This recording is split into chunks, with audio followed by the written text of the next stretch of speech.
Nunca pensé que revisar mi app del banco mientras lavaba ropa terminaría siendo una humillación pública con carcajadas de mi propia familia. El 20 de octubre a las 11:12 de la mañana, abrí la aplicación de Chase para verificar un reembolso pendiente. En lugar de eso encontré un cargo reciente. $428 a nombre de Haunted Hollow, una tienda de disfraces en línea según el buscador. Me paralicé un momento, intentando recordar si había dado permiso para esa compra. No lo hice. Salí del cuarto de lavado con el celular en la mano. Madison repartía disfraces en la sala, rodeada de bolsas negras, cintas adhesivas y cajas de plástico con etiquetas. Peter la ayudaba a desdoblar capas de tul rojo mientras los niños gritaban algo sobre sangre falsa. Me acerqué sin alzar la voz. ¿Qué es este cargo de Haunted Hollow?, pregunté, mostrando la pantalla. Ella ni siquiera fingió sorpresa. Solo sonrió. Levantó una peluca y dijo: «Ay, Dorothy, no pensé que necesitaras disfraz. Ya das miedo así». La risa fue instantánea. De los niños, de Peter, incluso del perro, que aulló justo en el momento equivocado. Me quedé ahí parada con la bolsa de dulces en la mano. La misma bolsa que yo había comprado, separándolos de maní por la alergia de Mia, cortando etiquetas para que no se notara que eran genéricos. Y me reí también. Un poco tarde, un poco fingido. No porque tuviera gracia, sino porque sabía que si mostraba enojo, lo usarían en mi contra. No dije nada más. Volví a mi habitación. Cerré la puerta. Saqué mi vieja carpeta de papeles financieros del armario, la misma que usaba para llevar las cuentas cuando todavía tenía mi consultorio de estética. Empecé a buscar mis extractos. El cargo estaba ahí, con fecha, número de autorización, tienda y categoría. Artículos para eventos. No estaba a su nombre. Estaba al mío. Como tantos otros antes. Esa noche, preparé una taza de manzanilla y me senté en la cama con el estado de cuenta impreso, subrayando gastos con una regla metálica. Mi nieta había dicho que ese sonido la ponía nerviosa. Esa era la idea. A la mañana siguiente, mientras colgaba las toallas en el tendedero, repetí en voz baja el número total de días que llevaba viviendo con ellos: 382. Lo sabía con exactitud porque me mudé justo después del cumpleaños de Leo, el menor, cuando Madison aún sonreía al verme llegar con pasteles caseros y bolsas del súper. Solo mientras encuentran niñera, me dijeron. No hubo contrato, ni fecha límite, ni llaves propias. Solo una habitación con una cama nido, una mesita coja y un lugar en la fila del baño. Me llamo Dorothy Lane. Tengo 68 años. Vendí mi condominio el año pasado después de una fractura en la cadera que hizo imposible subir escaleras. Pensé que ayudar a mi hijo durante una temporada sería sensato, y lo fue al principio. Peter volvía tarde de la oficina, Madison trabajaba desde casa y yo cocinaba, lavaba, cuidaba a los niños y mantenía la casa en orden, sin pedir sueldo ni espacio. «Mamá, nos estás salvando la vida», me decía Peter. Solo que dejaron de decirlo hace meses. La semana pasada fui al supermercado sola. Llevé mi tarjeta como siempre. Llené el carrito con lo de siempre. En la caja, Madison apareció detrás de mí, con aire distraído. ¿Ya no tenías pollo en el congelador?, preguntó, señalando las bandejas. No respondí. Pero más tarde, el recibo apareció pegado al refrigerador, con una nota escrita en marcador rosa. Dorothy. No hacía falta. Pregunta antes de comprar. He cubierto la escuela de verano de Leo, los uniformes de Mia, el reemplazo de la licuadora, y una suscripción anual a un canal educativo que nadie ve. En total, más de $27.000. Pero mi nombre no figura en ninguna factura, solo en los cobros automáticos de mi cuenta. Y aunque aporto más que cualquiera aquí, sigo durmiendo en la única habitación sin cerradura. Esa noche escribí una línea en una hoja nueva. No soy huésped. Soy inversión gratuita. Después arranqué la hoja, la doblé en 4 partes y la guardé entre mis antiguos talonarios. Ya era hora de ponerle fecha a mi salida. Y precio. El cargo de los disfraces no fue el primer golpe, solo el más visible. Las señales habían empezado mucho antes, envueltas en frases dulces, gestos prácticos y decisiones tomadas sin consultarme. Una tarde, al entrar en mi habitación, las luces se encendieron solas. Madison había reemplazado el interruptor por un sensor de movimiento. Para que no tropieces en la noche, explicó. No pidió permiso. Lo presentó como un favor, aunque sabía que yo leía por las noches y el sensor se apagaba cada 3 minutos. Terminé con una linterna de llavero sobre el buró. 2 semanas después, escuché a Madison hablar con Peter en la cocina mientras yo lavaba los platos. No bajaron la voz. No quiero que Dorothy participe en el equipo de decoración del vecindario este año. Ya no tiene la energía para cargar cosas. Peter no respondió.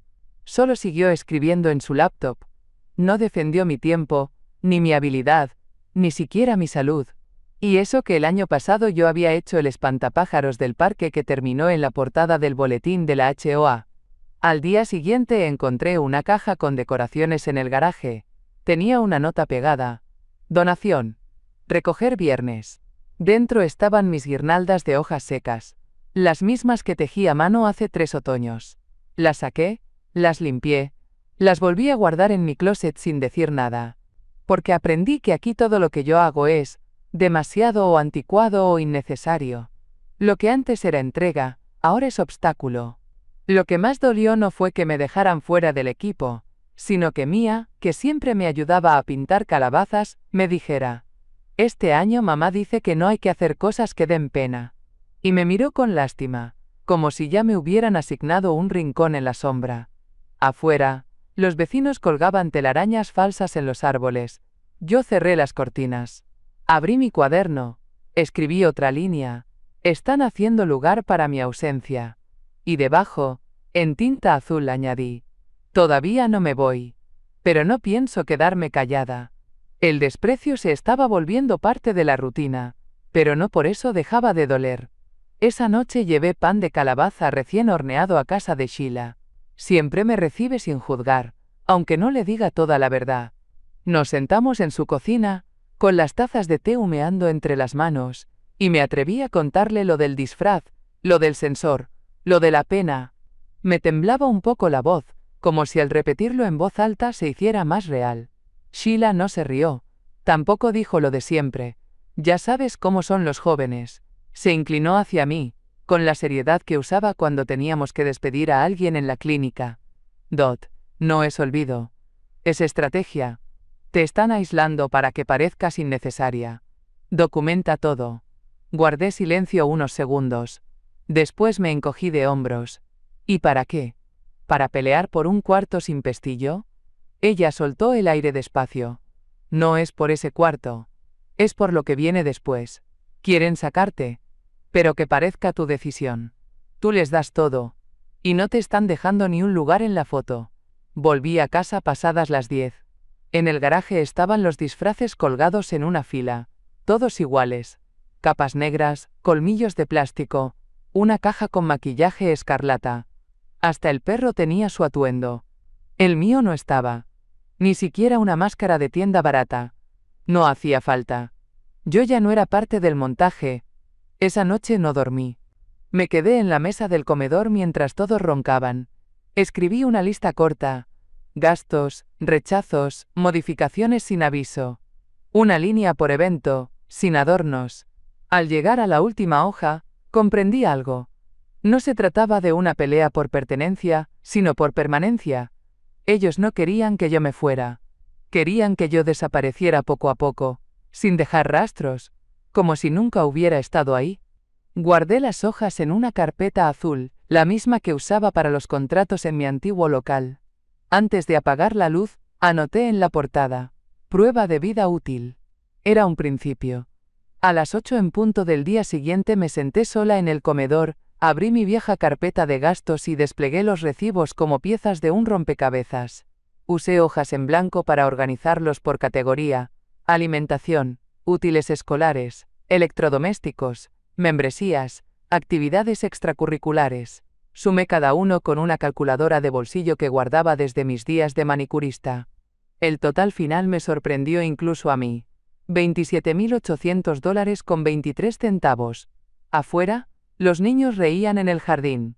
Madison hablaba por altavoz con su madre, quejarse de la sequía y de lo mal que había quedado el disfraz del perro. Peter estaba en una videollamada. Nadie notó que yo trabajaba con más orden que ellos en sus empleos. Nadie preguntó por qué tenía sobres marcados con fechas, o por qué imprimía estados de cuenta que ya habían sido pagados. Nadie se interesó, como si mi economía fuera ajena a la casa que sostengo. Al terminar, fui al garaje y saqué la caja navideña. Ahí guardaba las tarjetas de cumpleaños, los dibujos de Mia, y el sobre rojo que Madison me dio la Navidad pasada con una sonrisa falsa. Decía, «Gracias por todo, Dorothy. Con cariño». Dentro había una tarjeta de regalo de una tienda por departamentos, $50. Al reverso encontré el recibo original. Había sido comprada con mi misma tarjeta de crédito. No me reí. No lloré. Solo pegué ese recibo a la hoja donde anoté los obsequios navideños. Encima escribí en marcador grueso, «Simulación de gratitud». Fue un ejercicio doloroso pero revelador. Por primera vez en meses sentí que tenía algo que les faltaba. Memoria. Ellos vivían de la inmediatez, del gesto bonito para la foto, de la broma compartida que nadie recuerda al día siguiente. Yo tenía registros, pruebas, papel con tinta y fechas. Metí todo en sobres etiquetados. Alimentación. Educación. Vivienda. Regalos. Lo sellé con cinta de embalar.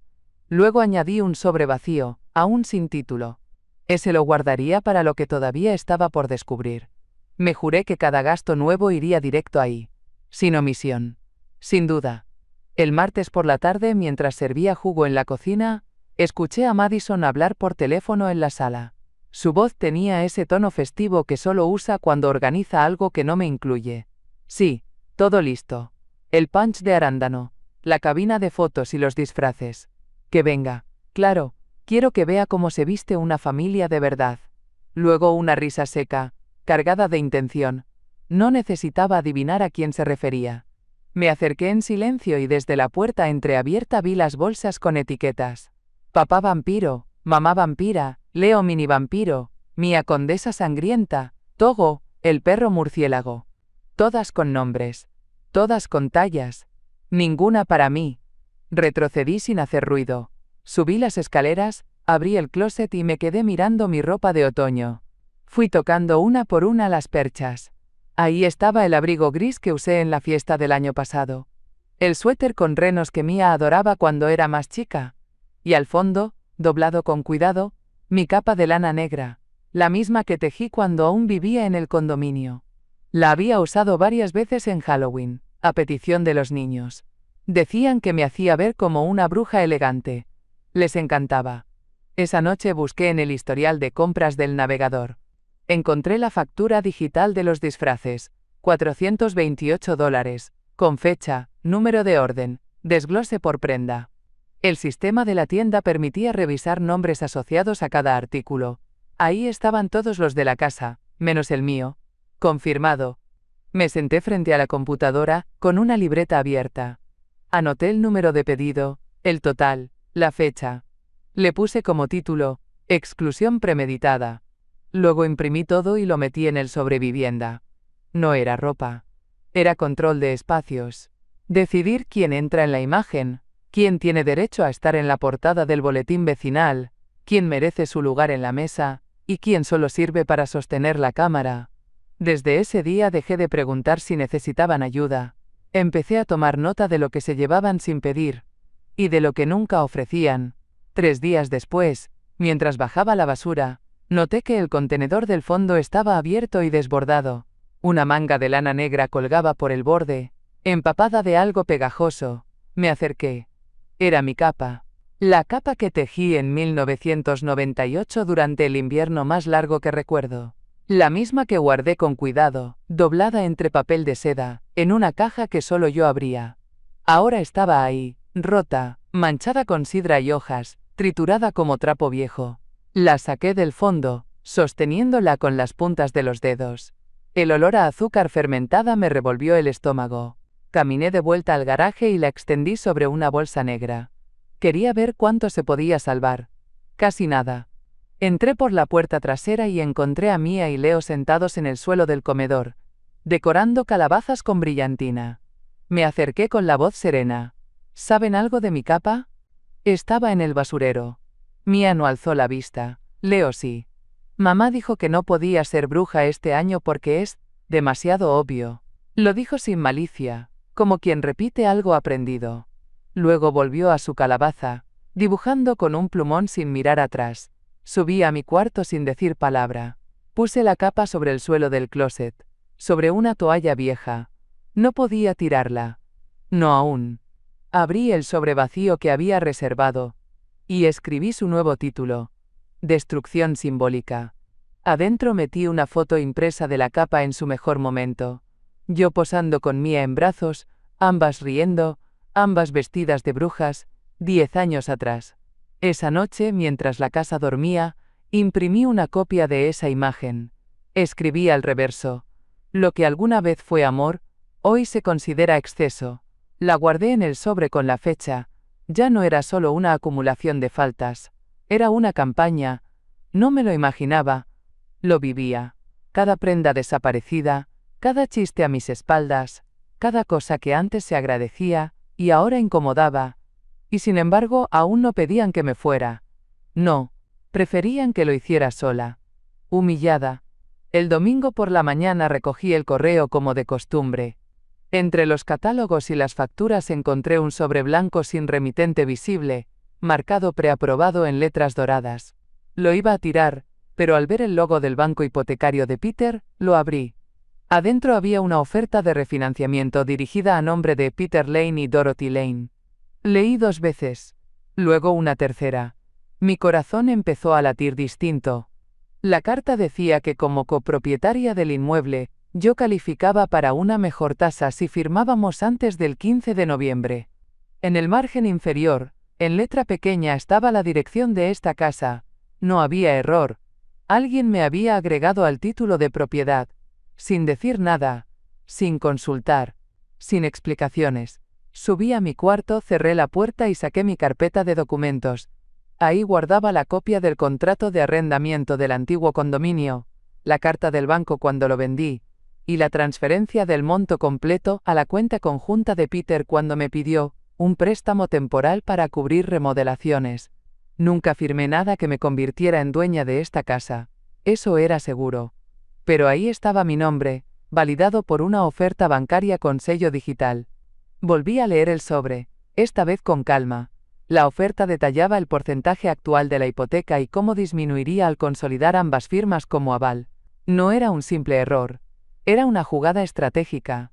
Si esto se concretaba, quedaría legalmente amarrada a una deuda que no generé, en una casa donde ni siquiera tengo copia de la llave principal. Guardé la carta en el sobre de vivienda y añadí una hoja nueva. Posible falsificación. No escribí más. No hacía falta. Me dolía el estómago. Por la tarde, mientras Peter arreglaba la decoración del porche, lo vi sujetar una guirnalda con una sonrisa. Le pregunté qué día había hecho el cambio de escritura. Su sonrisa se tensó. Es solo una formalidad para obtener mejor tasa. Tú dijiste que querías ayudar. No respondí.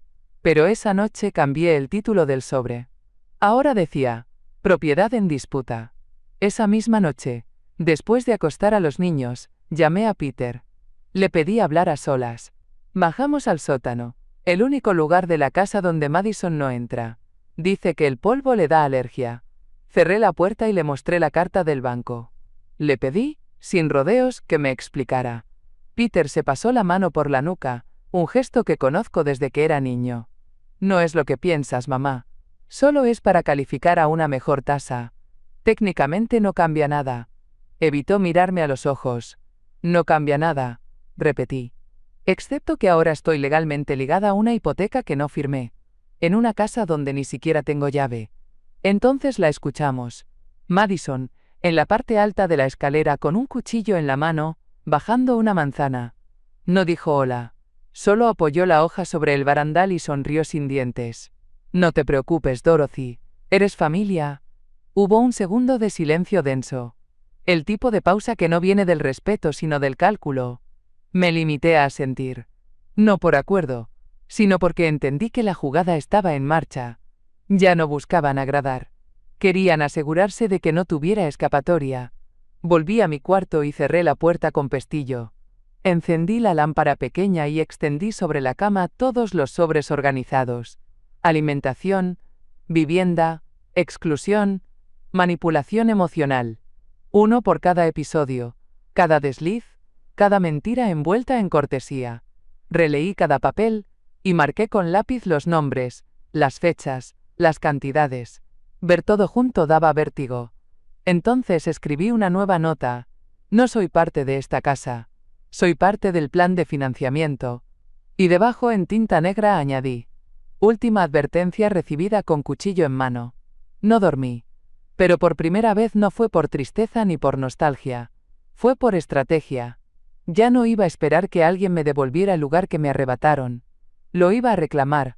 Con pruebas, con testigos, con consecuencias. Al día siguiente, reservé una cita legal. Martes, 10 de la mañana, bufete, fellows y asociados. Motivo: evaluación de responsabilidad compartida sin consentimiento. No pegué los ojos en toda la noche.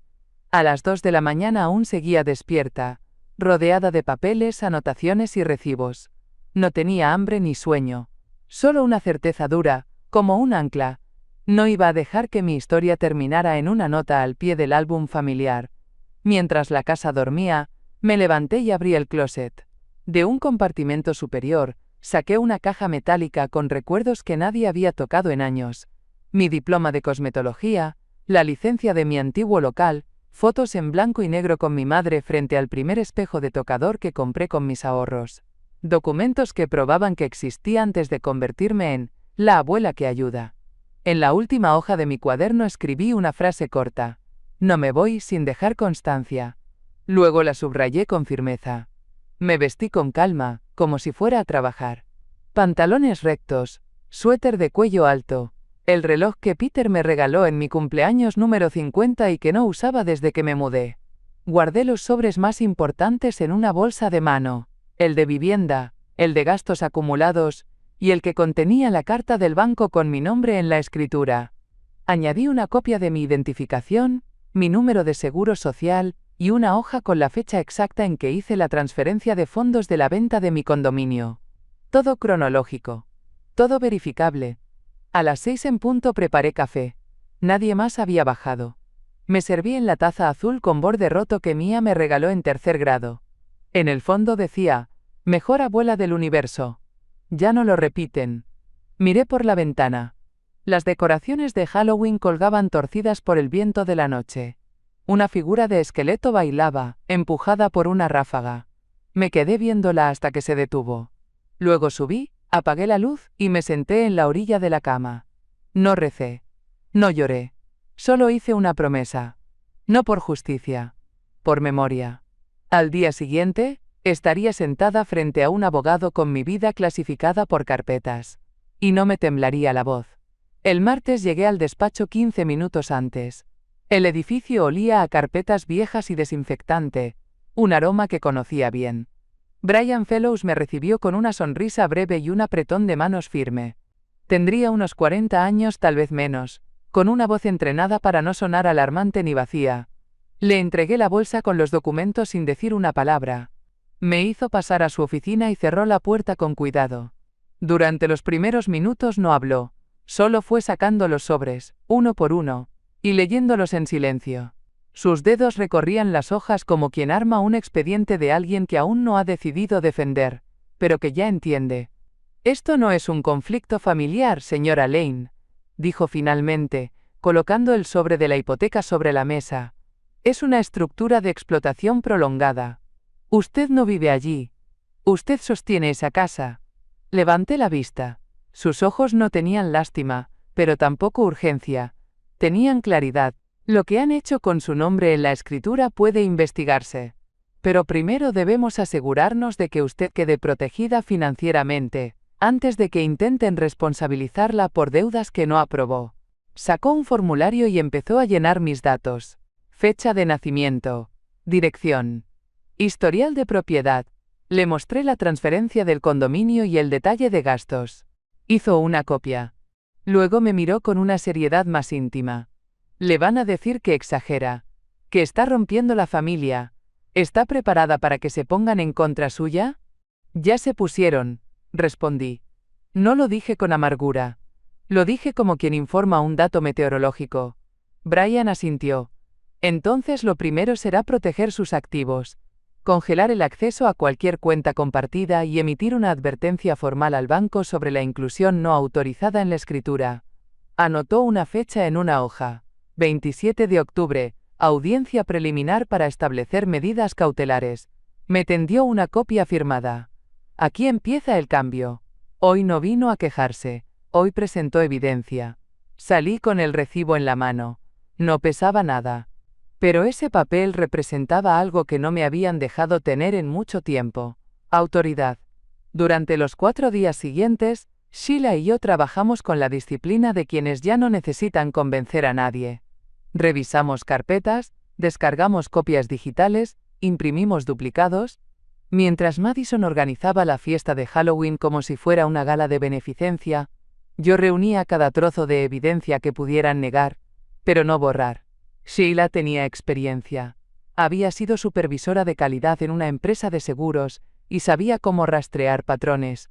Fue idea suya revisar los estados de cuenta en busca de cargos duplicados y ordenar las capturas por fecha y proveedor. Lo hicimos en su sala, con café cargado y música instrumental de fondo. A ratos se nos olvidaba respirar.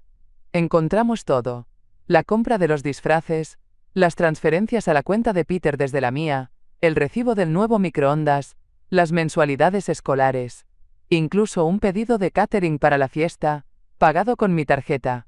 Lo más doloroso no fue el dinero, sino el descaro, como si jamás imaginaran que yo revisaría. Como si ya me hubieran archivado en la sección de invisible. El golpe más sucio llegó por redes. Sheila encontró publicaciones de Madison en su cuenta privada de decoración. Fotos del comedor, de los niños disfrazados, del patio con luces naranjas. En una de ellas, una leyenda escrita en tono de broma: con suerte la vieja del rincón no se nos muere a media fiesta. La imagen era nítida. Yo sentada al fondo, con una bandeja de galletas en la mano, sonriendo.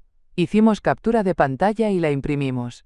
Sheila la sujetó con una pinza metálica, y me la extendió como quien entrega un certificado. Esto no es una broma, es prueba de abuso emocional con exposición pública. Esa noche guardé todo en sobres rotulados: finanzas, redes, exclusión planificada, lenguaje degradante. El último lo rotulé con tinta roja: imagen manipulada. Antes de dormir, pegué una nota en el espejo de mi cuarto: no me borraron, me estaban documentando sin saberlo.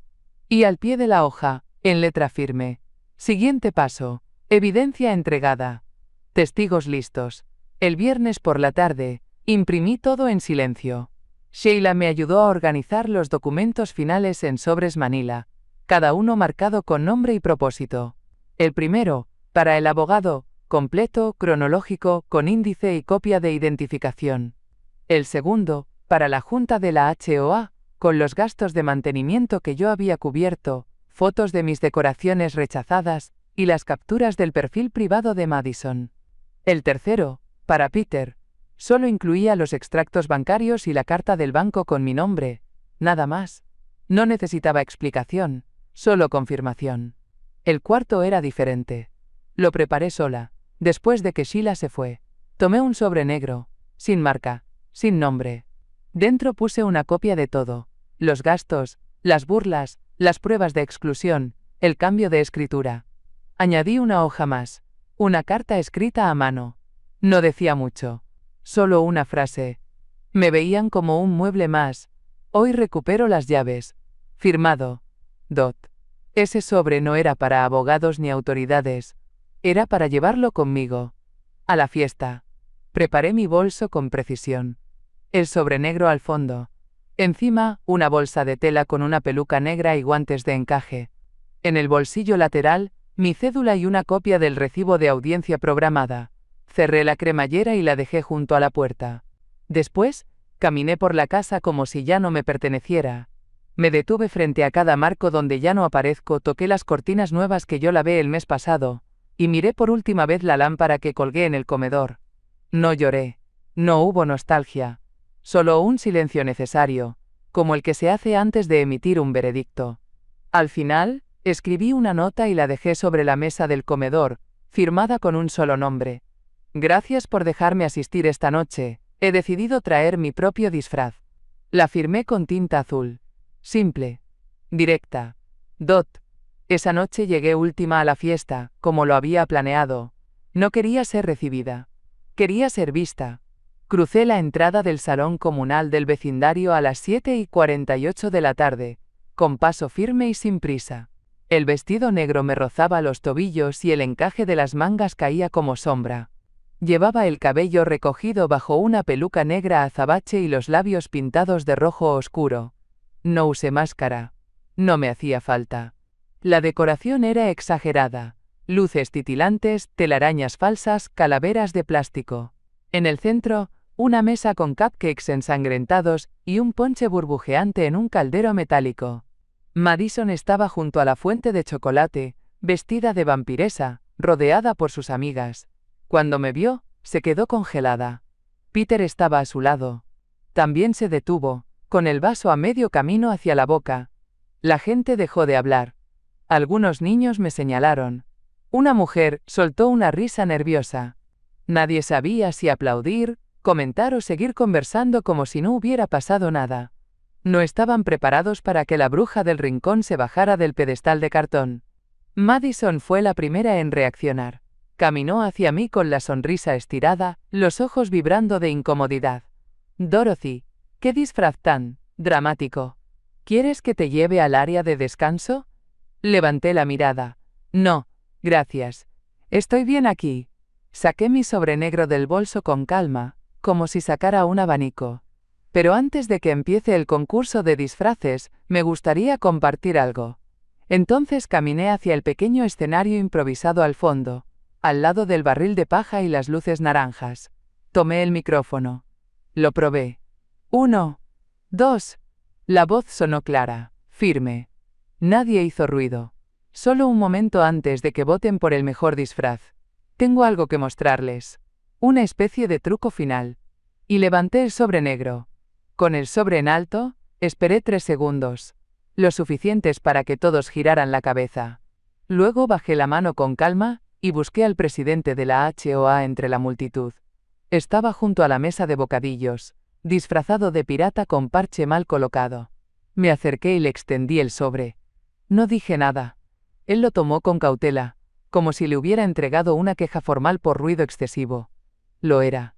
Solo que mucho más que eso. ¿Qué es esto?, preguntó. Documentación relacionada con el uso fraudulento de fondos, bienes compartidos y representación engañosa, respondí. En voz baja sin pausa. Abrió el sobre delante de todos. Leyó la primera hoja en silencio. Luego la segunda. En la tercera, alzó la vista. ¿Peter Lane está presente?, preguntó en voz alta. Peter no respondió. Madison lo tomó del brazo. Él intentó sonreír, pero la mandíbula no le acompañó. El presidente empezó a leer en voz alta sin adornos. Cargo por disfraces. Tarjeta de crédito a nombre de Dorothy Lane. Reembolso inexistente. Transferencia de fondo personal para mejoras del hogar sin contrato firmado. Oferta de refinanciamiento con firma añadida sin consentimiento ni aviso legal. Capturas de pantalla con lenguaje degradante contra la señora Lane, publicadas por la señora Madison Lane en cuenta privada. Un murmullo recorrió el salón. No eran palabras escandalosas. Era el peso de lo concreto. Fechas, montos, imágenes impresas. Una madre se cubrió la boca. Alguien soltó un «¿Qué demonios?».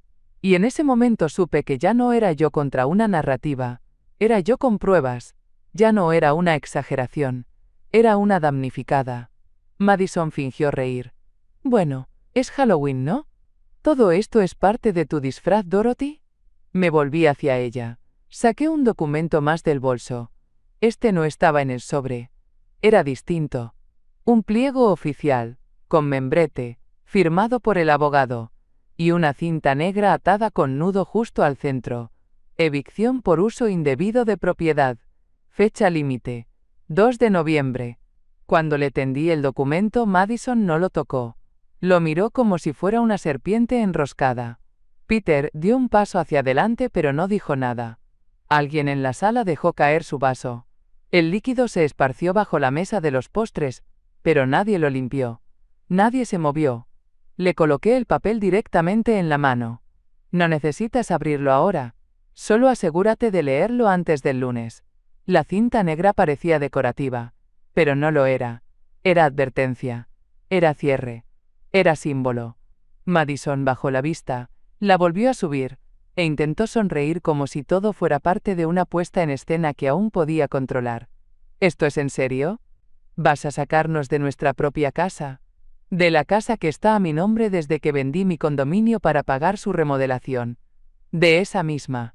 Mi voz no tembló. No alcé el tono. Era un hecho, no una amenaza. Peter tragó saliva. Sus mejillas estaban coloradas, no de vergüenza, sino de esa mezcla de rabia contenida y confusión infantil que conocía desde que era niño. Dio un paso más, me miró a los ojos y susurró: ¿Qué estás haciendo, mamá? Me incliné un poco hacia él, para que solo él escuchara. Te estoy liberando de la mentira de que todo esto es normal. El presidente de la HOA carraspeó. Creo que este no es el momento ni el lugar para resolverlo todo. Pero lo recibido aquí será evaluado por el comité. Hay cláusulas de convivencia y uso indebido de fondos comunitarios que nos obligan a actuar. Yo ya no necesitaba escuchar más. Me giré hacia la salida. Caminé entre los disfraces, entre vecinos que ya no me veían como la anciana decorativa sino como alguien que acababa de recuperar su voz. En la puerta antes de salir, me volví hacia Peter una última vez. «Feliz Halloween», le dije, con suavidad. Y salí con la cabeza en alto. En el bolsillo de mi abrigo, las llaves del nuevo apartamento. El que Sheila y yo habíamos arrendado en secreto hacía 3 semanas. El que lleva solo mi nombre. Esa misma noche, mientras las luces del salón comunal seguían parpadeando detrás de mí, caminé hasta el auto de Sheila, estacionado a una cuadra. Me esperaba con el motor encendido y una sonrisa serena, como si supiera que yo no iba a dudar ni un segundo. Me subí sin mirar atrás. «No hiciste escándalo», dijo mientras arrancaba. Pero se sintió como un terremoto. Asentí en silencio. No necesitaba revivir lo ocurrido. Ya estaba archivado, sellado, entregado. Las palabras ya no eran promesas, eran movimientos legales. El documento de desalojo fue presentado esa misma tarde por el abogado de Fellows y Asociados, con copia enviada al correo electrónico de Peter. Había acuse de recibo. Tenían hasta el 2 de noviembre para salir. No podían alegar sorpresa, ni desconocimiento, ni piedad. Esa noche dormí en el nuevo apartamento. Sábanas limpias, almohadas nuevas, paredes desnudas y ningún ruido. Un silencio distinto. No el de la exclusión. El de la recuperación. Por la mañana, me preparé un café en la pequeña cocina y me senté a leer la respuesta automática del banco. Confirmación de recepción de queja por firma no autorizada en la solicitud de refinanciamiento. Procedimiento en curso. Estimaban respuesta en 10 días hábiles. El siguiente correo era de la Junta de la HOA. Agradecían la entrega de documentos. Informaban que iniciarían revisión por posible uso indebido de fondos compartidos, e incluirían el tema en la próxima asamblea. El correo estaba firmado por 2 miembros más, no solo por el presidente. Apoyé la taza en el alféizar de la ventana. Afuera las decoraciones de Halloween en otros balcones parecían inofensivas, casi ingenuas. Aquí no había telarañas falsas, ni calaveras de plástico. Solo una mujer de 68 años que había sido borrada de su propia historia, y ahora escribía en hojas nuevas. No encendí el teléfono ese día. No quería mensajes, ni disculpas a medias, ni llamadas tardías. Quería respirar sin estar a disposición. Me prometí algo más. Nunca volver a vivir donde no se me dé la llave. El 2 de noviembre a las 8:05 de la mañana recibí la confirmación oficial. La casa fue desocupada. Peter no presentó objeción formal. Madison firmó la entrega sin mirarme a los ojos. El abogado me envió una foto del acta con ambas firmas. Asunto cerrado. No fui. No tenía nada que recoger. Esa tarde caminé hasta una papelería del barrio nuevo y compré una carpeta negra con broche. En ella guardé las copias de cada paso que di. La audiencia agendada, la denuncia bancaria, el acta de desalojo, los informes de la HOA. También imprimí la primera nota que escribí en la cocina. Me veían como un mueble más. La pegué en la contraportada, no como herida sino como recordatorio. Sheila y yo celebramos en casa con té y pan dulce. Pusimos música de fondo y reímos por primera vez en semanas. No hablamos de Peter, ni de Madison, ni de los niños. Hablamos de nosotras, de los planes para redecorar el apartamento, de las clases de yoga que íbamos a tomar, de los libros que volveríamos a leer sin interrupciones. Por la noche, al revisar el buzón, encontré un sobre blanco, sin remitente. Dentro, una hoja escrita a mano. Mamá, lo siento. No sabía que te sentías así. Los niños te extrañan. Reconocí la letra. No me molestó. Pero no respondí. Lo puse en la misma carpeta. No como cierre. Como evidencia de algo que llegó tarde. Esa noche, dormí profundamente. No por cansancio. Por equilibrio. Ya no había disfraces, ni disfraces emocionales, ni versiones convenientes de mí misma. Por primera vez en años, me sentí habitando un espacio que no tenía que justificar. No me fui de esa casa, me liberé de ella, y esta vez, la historia termina conmigo firmando la última página,